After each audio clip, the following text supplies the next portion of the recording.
If you want to find archived messages on a Samsung Galaxy A57, then first of all, we need to, of course, go to Google Messages app.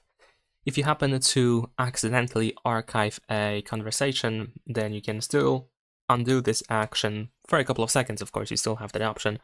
But in case you miss it, if you archive a conversation and then you don't have the option to undo, in order to find those archived messages, you want to tap on your Google profile, which is here on the right side or in the upper right corner. And then here we have the archived option. Now here we can just open these archived conversations in order to check them out. If you go into the conversation, you can tap on these three dots in the upper right corner and you can find the unarchive option, which you can of course use, or you can press and hold your finger to select the conversation, and then we can use this icon over here, this box with an arrow.